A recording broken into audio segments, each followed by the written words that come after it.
Qu'est-ce qui s'est passé? Moi, je pense que c'est banal parce qu'on a confondu des affaires qui ne devraient être jamais confondues. Surtout, l'idée de se préoccuper de ce qui est fait et bien fait. Stéphane Bureau. Bonjour Stéphane. Salut Mario. L'économie, ça devait être la matière forte du président Trump. Moi qui m'intéresse au marché financier, il y avait une excitation à son élection, que là, on allait vivre une période extraordinaire en bourse. Et oups, on est rendu 2 mois plus tard et tout le ton a changé. Là. En fait, les milieux économiques sont peut-être ceux qui s'inquiètent le plus du début de la présidence Trump. Là. En fait, tu dis 2 mois, mais ce n'est qu'un mois. 1 mois, mais oui, de vrai pouvoir. En vie de Trump, c'est comme des vies de chien, ça compte 2, 3, 4, 5, 6 fois plus que dans le temps réel. Ouais. T'as raison, pour l'instant, les marchés font à peu près du surplace.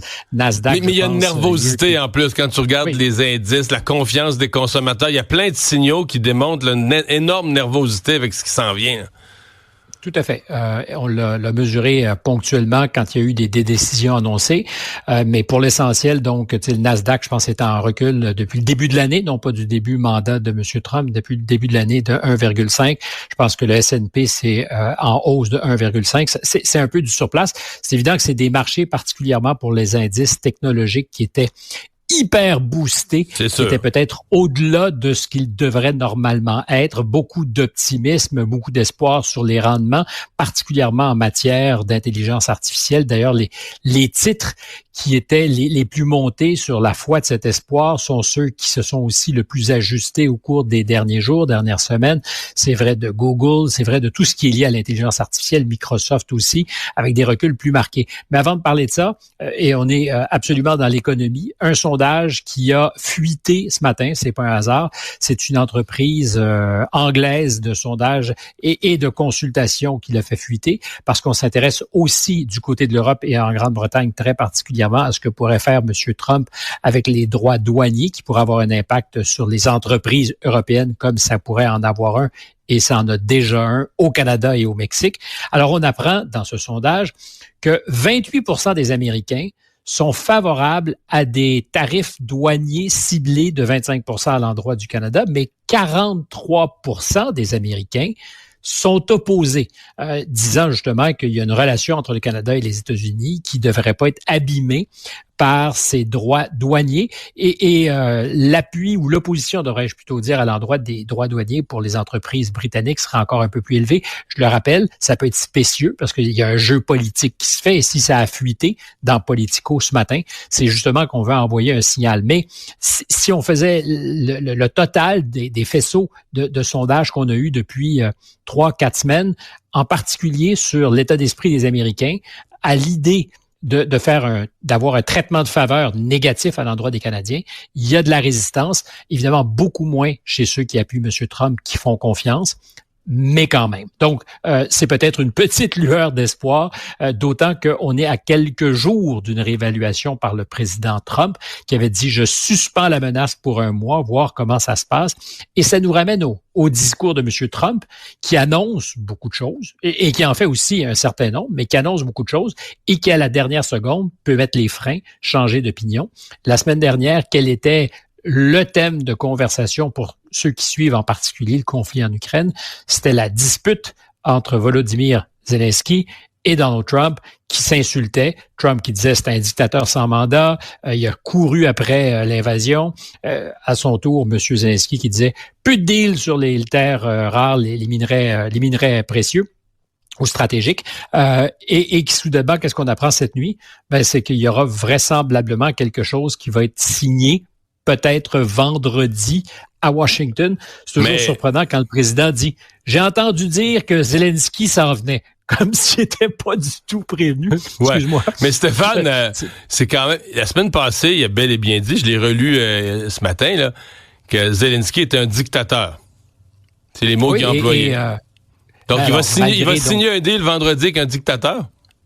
Je te rappelle donc au début de notre conversation, dans ces échanges, dans ces déclarations, on était... Alors oui, la réponse courte, il va signer avec quelqu'un qui le traitait de dictateur la semaine dernière, mais lundi, quand M. Macron était à la Maison-Blanche, on y a à un moment donné posé la question, je ne sais pas à quel moment, mais si Zelensky vous appelle, parce qu'il annonçait déjà sa présence pour les prochains jours, sinon prochaines semaines, si Zelensky vous appelle, compte tenu de tout ce que vous avez dit, je vais prendre l'appel, il n'y a pas de problème.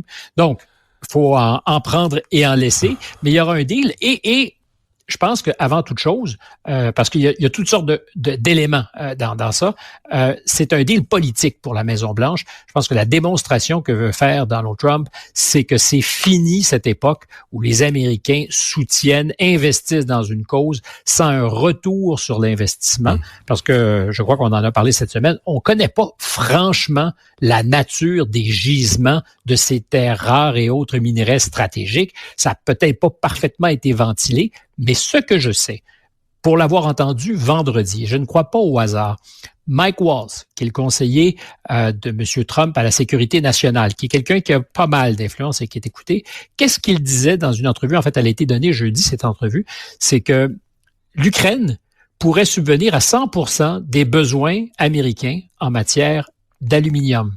On parle pas de minerais stratégiques, de terres rares, mais d'aluminium.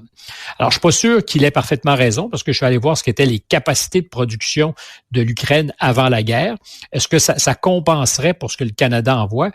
Mais s'il l'a dit, c'est que certaines, parce que je pense pas qu'il s'intéresse aux statistiques de production de l'aluminium en Ukraine par hasard.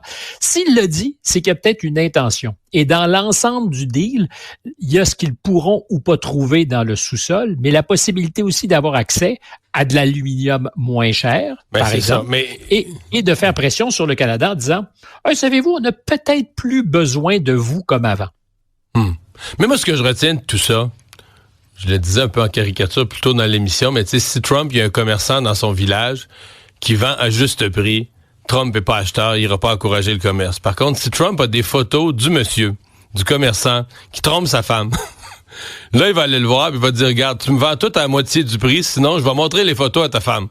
Et là, en d'autres termes, payer le juste prix, c'est pas dans ses cordes, c'est pas... Il aime négocier avec des gens qui tiennent à la gorge, qui sont mal pris, pour acheter, tu sais, pour pouvoir s'approvisionner à rabais, là. C'est ce que j'en retiens. Là où le bas blesse, Mario, c'est que tu parles de quelqu'un qui vivrait dans le même village. La logique trumpienne s'applique surtout à ceux qui sont dans un autre village. Si tu produis au prix raisonnable dans le village voisin, que tu as les photos du gars ou de la femme avec l'amant ou la maîtresse, là, tu l'utilises. Alors, c'est ce qu'il fait avec le Canada. C'est ce qu'il fait avec la plupart de ses partenaires. Mais on a commencé en parlant de ce qui t'intéresse beaucoup, probablement parce que toi, tu es infiniment riche, contrairement à moi. Tu connais bien la bourse et tu as des investissements. Non, je m'intéresse à l'économie. Et aux investissements aussi. Non, mais je m'intéresse à l'économie, tu sais, parce que, sais-tu quoi? C'est une radiographie de ce qui se passe dans le monde. Ben, tellement. Puis des fois, c'est la locomotive de la politique, on l'oublie, là, hein? On l'oublie pas, surtout à l'ère Trump. Et là-dessus, justement, des développements importants parce qu'il s'est fait élire sur la foi de ce qui rendrait la vie des Américains ordinaire, meilleur, qui lutterait contre l'inflation, qu'il ferait en sorte donc on retournerait dans le bon vieux temps, particulièrement les 4 années où il était au pouvoir, qui de fait, avant la COVID, n'étaient pas les pires années pour l'économie américaine. Or, hier, c'est une surprise substantielle, l'indice de confiance des consommateurs américains qui drive totalement l'économie. Le consommateur américain, ses dépenses, là, c'est 65, 6, 7, 8% selon de l'économie, de l'activité économique. Alors, cet indice de confiance a chuté de 7 points. C'est pas la fin du monde, mais c'est le recul le plus marqué depuis l'été 21, à l'époque justement où il y avait beaucoup d'incertitudes, il y avait une correction boursière, il y avait énormément d'informations et les consommateurs, les Américains étaient anxieux. On avait eu cette poussée inflationniste, mais ce qu'ils disent qui explique leur manque de confiance, c'est qu'ils s'attendent entre autres à ce qu'il y ait de l'inflation durable aux États-Unis. L'attente, alors c'est pas ils n'ont pas de boule de cristal, les Américains, quand on les sonde, mais ils ont un sentiment. Et ce sentiment leur dit, attention, l'inflation n'est pas une bataille gagnée. Or, c'était dans le sous-jacent de ce qui a permis à Donald Trump d'être élu, un enjeu majeur. Mais c'est parce qu'il y a quelque chose dans l'économie qu'on appelle self-fulfilling prophecy, donc une prophétie autoréalisante. Donc, si les consommateurs deviennent pessimistes, qu'ils ont l'impression que l'économie va aller mal, ben l'économie va aller mal parce que ces mêmes consommateurs changeront pas d'auto, rénoveront pas leur sous-sol, feront pas donc ils vont dépenser moins, ils vont provoquer ce qu'ils craignent. Là. C'est ça là, le danger. Et ce qu'on constate, c'est que, par exemple, les mises en chantier de nouvelles maisons au mois de février ont reculé substantiellement, que le consommateur, qui est si important, qui est le carburant de l'économie américaine, en janvier a dépensé de façon assez marquée moins. C'est des chiffres qui n'ont pas encore été ajustés, mais de décembre à janvier, donc entre la période des fêtes, mais cet écart est assez surprenant. Alors, il y a plusieurs indices qui laissent à penser que peut-être une récession pointerait son nez à l'horizon. Hey, ça fait 24 mois qu'on l'annonce, cette récession. Elle est inévitable un jour. Est-ce que M. Trump va être le facteur déterminant? Il se trouve qu'il y a des invariants et des variables. Puis dans les variables, il y a le marché boursier, entre autres. Il y a un paquet d'affaires qui peuvent faire qu'on se retrouverait bientôt en récession. Et là-dessus, il y a un élément qui, en général, nous permet de comprendre l'état de l'économie. Tu le suis peut-être aussi, c'est le marché obligataire. Parce que les banques centrales peuvent faire ce qu'elles veulent, peuvent dire notre taux de base est de 3,25, 4. Ça a été baissé à peu près partout aux États-Unis, en Europe, au Canada, davantage au Canada qu'aux États-Unis. Mais les Treasury Bills, eux autres, sont en vente libre. Là. Donc, les gens les exactement. Quand tu finances ta dette, c'est pas la Banque centrale qui décide. Les Américains sont terriblement endettés. On est à près de 37 000 milliards de dettes. Le taux d'intérêt qu'ils payent sur les obligations 10 ans et 30 ans est beaucoup plus élevé que ce que payent les Français, qui sont pourtant bien mal pris, justement parce qu'il y a un risque. Alors, il y a 3 semaines, les 10 ans étaient à 4,60, ce qui est très, très, très élevé. Et ça donnait à penser que le marché obligataire doutait de la capacité qu'aurait M. Trump de réduire les coûts de l'État, parce que c'était une partie importante de sa promesse, compte tenu qu'on sait qu'il ne va pas augmenter les impôts. Fait que tu sais, de deux choses l'une. Si tu veux ajuster tes finances publiques, tu réduis les dépenses, tu augmentes les impôts. On sait qu'il n'augmentera pas les impôts. Donc, c'est sa promesse de réduire les dépenses. Puis le marché semblait douter. Et là, depuis quelques jours, le marché obligataire est en train de revenir vers l'arrière. On est à 4,31-32 sur les obligations 10 ans. Qu'est-ce que ça annonce? Ben que le marché, cette fois-ci, est peut-être plus soucieux d'une possible récession, de ce que la Banque centrale n'aura pas à terme d'autre choix que de baisser les intérêts, parce que l'activité économique ralentirait. Une récession pour M. Trump dans les prochains mois, ça serait évidemment politiquement très problématique, compte tenu qu'il s'est depuis le début annoncé comme le grand magicien qui ferait que tout sourire, les Américains collectivement auraient une meilleure vie. Alors ça, c'est le test du réel. Et là-dessus, la capacité de l'individu seul, aussi bien entouré soit-il de gens qui vont faire comme il dit, cette capacité, elle est, je pense, moins grande que la capacité combinée de tous les éléments du marché qui pourraient le faire mentir. Alors, à surveiller. Je suis de ceux qui pensent que l'inflation, comme tu le sais, c'est pas un combat gagné. Ben. Mais, de toute façon, ce qu'on retient de notre émission du jour, il faut l'ajouter à ta chronique, c'est la casquette de M. Trump. Trump was right about everything. Trump, regarde, on la voit à l'écran pour les gens qui nous regardent à la télé. Trump avait raison sur tout. Fait que partant de là, le reste... Sur toute la ligue. Voilà. Sur le reste devient plus simple. Merci. Oui. Je prépare mes produits dérivés. Je t'envoie ma casquette. Ça sera pas cher. C'est une promesse. C'est bon. Salut, à demain.